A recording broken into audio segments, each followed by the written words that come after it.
You know what's interesting? I heard someone say that Tiana is not many black girls' favorite Disney princess. And while I'm not sure how true that is, I can definitely understand why. Although, in comparison with other Disney princesses, Tiana stands out for a plethora of reasons, both within the context of her story and her personality traits. I mean, she is absolutely a positive role model to girls, which, let's be real, isn't always the case with Disney princesses. While remaining very grounded, Tiana has big dreams. She displays strong work ethic, ambition, and along with personal growth, demonstrating resilience and determination, she achieves her dreams, highlighting qualities which are rare in Disney princesses, such as being self-made and independent.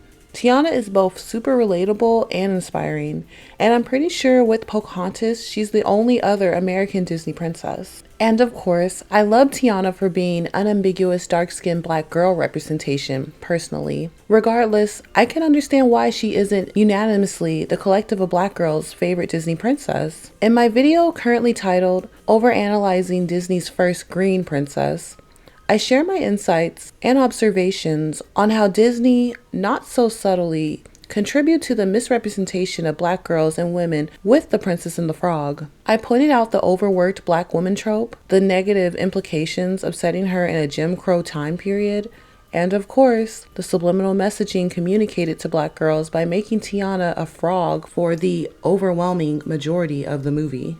Despite being able to finally celebrate the first black, air quotes, black Disney princess, I had quite a few notes. Check out that video, it'll be linked in the description below. At the same time, it's hard for me not to feel so protective over Princess Tiana because she is our Disney princess representation, and out of all of the dozens of Disney princesses and heroines, she's all we got, for now. Plus, it's hard for me not to notice the exclusion of her image from other Disney fans and beyond. She's often left out of the Disney princess group pictures and artwork. I see this a lot in retail stores and fan art. Shout out to my fellow black girl K-pop fans, but have you noticed how they always seem to skip over Princess Tiana in their princess stages as well? I can't help but notice the subtle forms of microaggressions. If you know, you know. And unlike the majority of Disney princesses, Tiana has yet to receive a televised feature film, spin-off, sequel movie, or live-action adaptation. And as of this year, the film is 15 years old. But that brings us to the subject of this video. At the end of my previous video, which I referenced earlier, don't forget to check it out, I mentioned that at the time, Disney was working on a spin-off series titled Tiana that allegedly was set to continue her journey after the events of the movie. The series was intended to follow Tiana's efforts in managing her restaurant, Tiana's Palace, as well as her duties as princess of her new kingdom, alongside her husband. From the concept art, it really looked like an adventure story, and I really hope that the series was a way to redeem some of those previous choices made in The Princess and the Frog. Unfortunately, we might never know what could have been because according to many news outlets, including The Hollywood Reporter, the Tiana series that was going to be on Disney Plus is basically scrapped.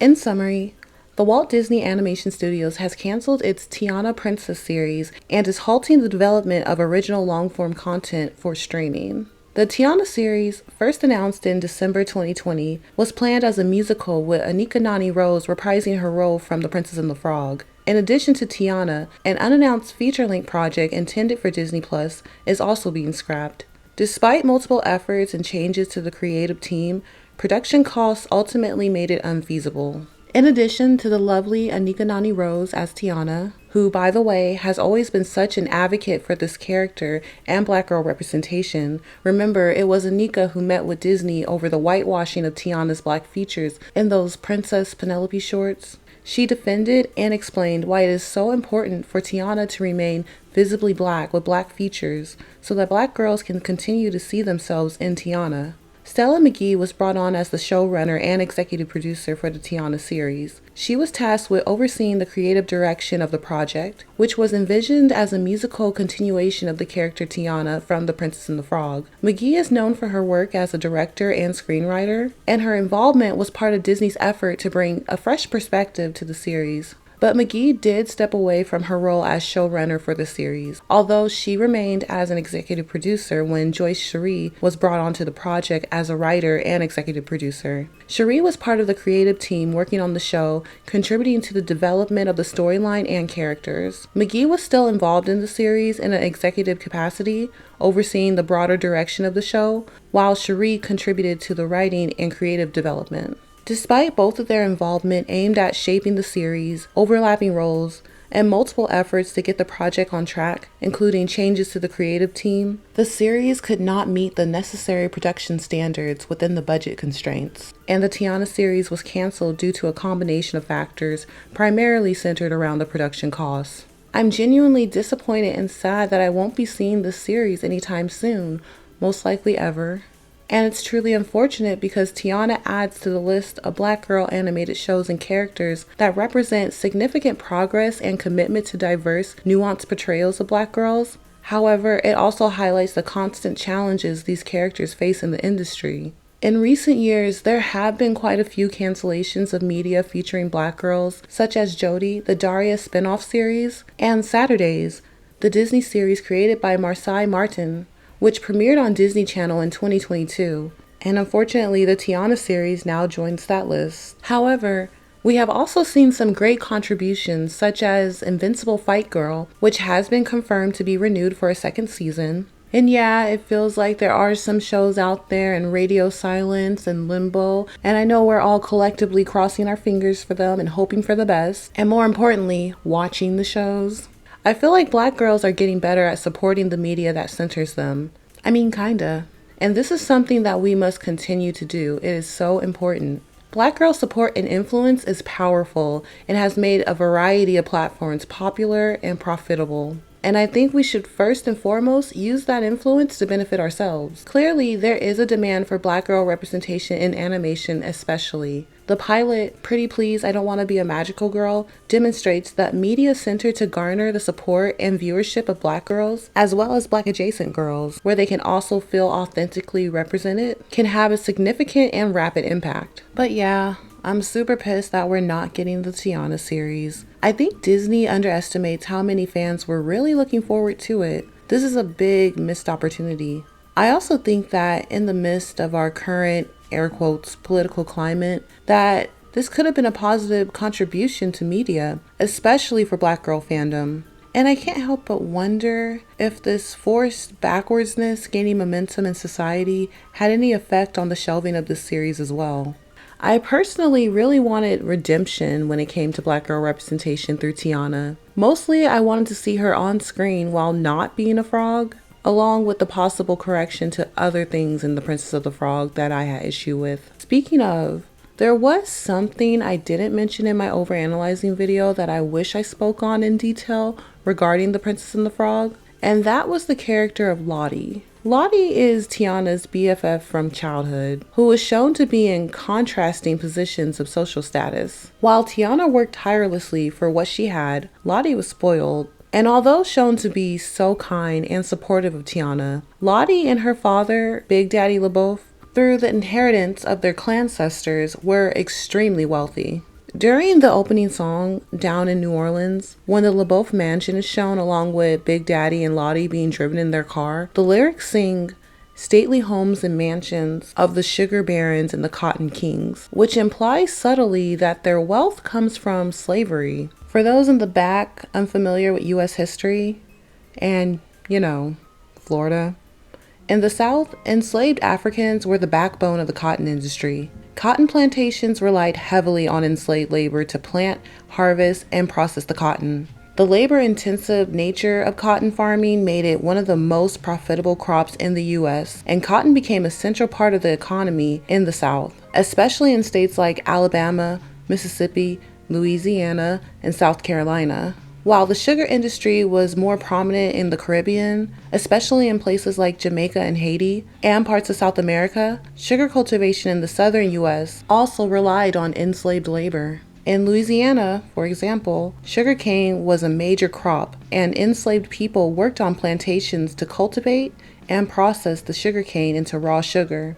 The sugar industry in Louisiana was a significant economic force, and the labor-intensive nature of the entire process was entirely dependent on enslaved people. Both sugar and cotton were integral to the Southern economy and were heavily reliant on the exploitation of enslaved Africans, whose forced labor helped fuel the wealth of the plantation economy in the South. Slavery in the United States was beyond cruel, sadistic, and evil, and just as the implications from it has lasted through generations, which, by the way, there were more generations of black people enslaved in the U.S. than there are generations of free black people to this day. Slaveholding families who generated wealth off the literal backs of enslaved people still hold substantial wealth today, passed down through generations. And I find it interesting how Disney writers intentionally portrayed Lottie and her family to be so kind to Tiana, despite historically being her oppressors. And yeah, it's Disney, it's a fairy tale. It's obviously not meant to be completely historically accurate, but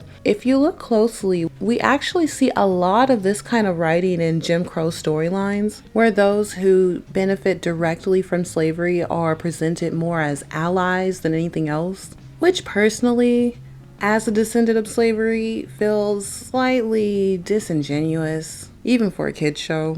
But don't get it confused. These are just observations. In case you didn't notice, a big part of my video essays are me overanalyzing media. And although I find it weirdly strategic how they cherry pick certain aspects of realism to portray in The Princess of the Frog and Princess Tiana, I'm actually relieved that Lottie wasn't made to be 100% historically accurate in her treatment towards Tiana. Seeing a Disney version of Kissy and Missy would have sent me over the edge, for real. And despite seeing our first black princess set in this particular time period, I'm happy that Tiana was created as American. That shared heritage adds to my personal attachment and protection of this character, and I wouldn't be surprised if other black girls felt the same.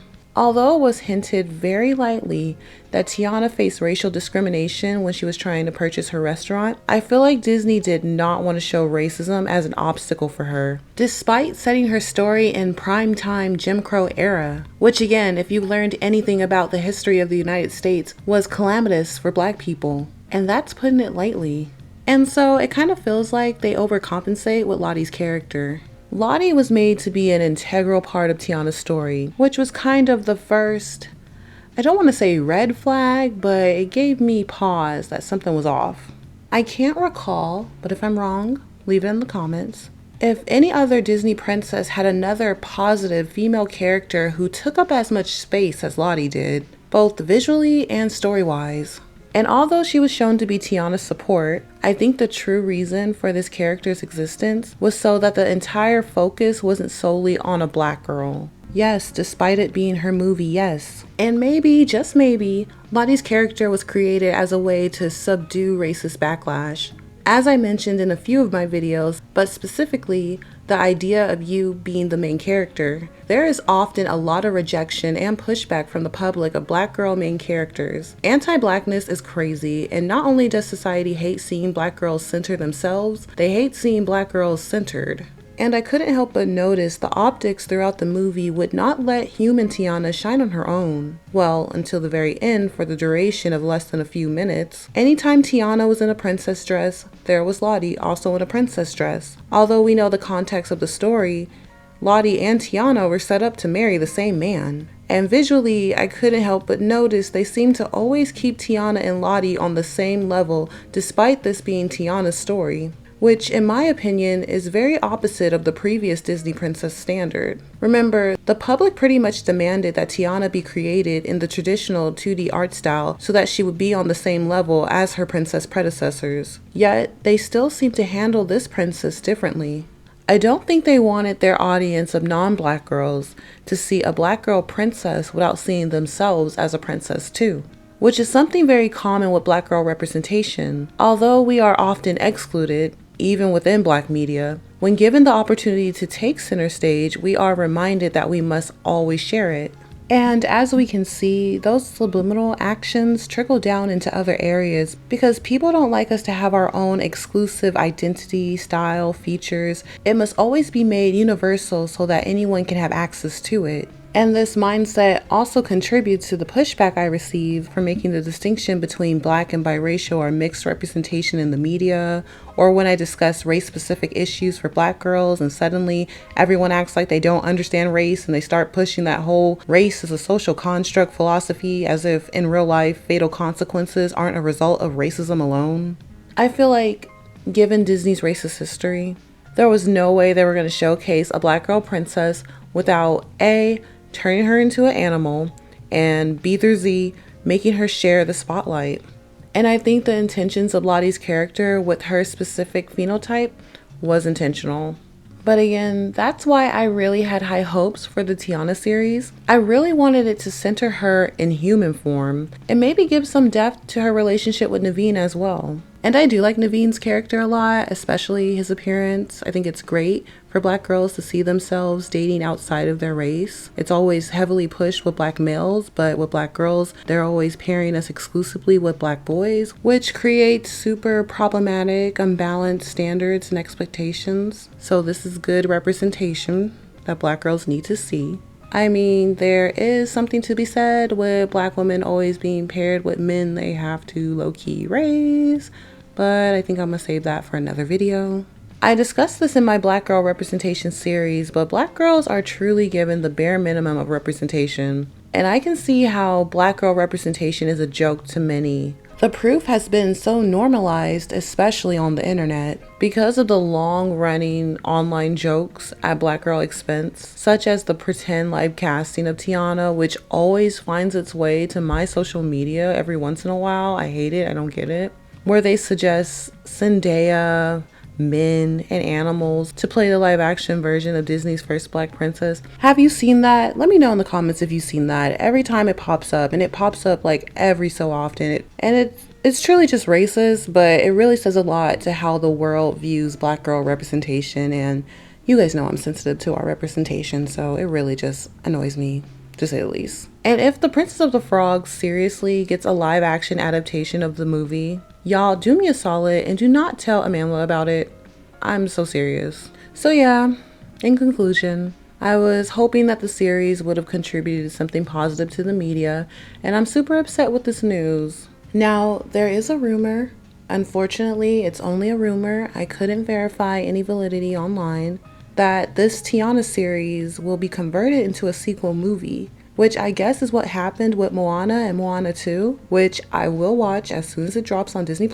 And hey, I hate to sound desperate, but I'll take whatever we can get at this point. And to be honest, I don't want a live action. I'll take anything animated any day over a live action. Let me know your thoughts and opinions in the comments. Please like, comment, share, and subscribe. And don't forget to check out the other video I referenced, overanalyzing Disney's first green princess, as well as the other videos in my Black Girl Representation series playlist. I will see you guys later. Bye.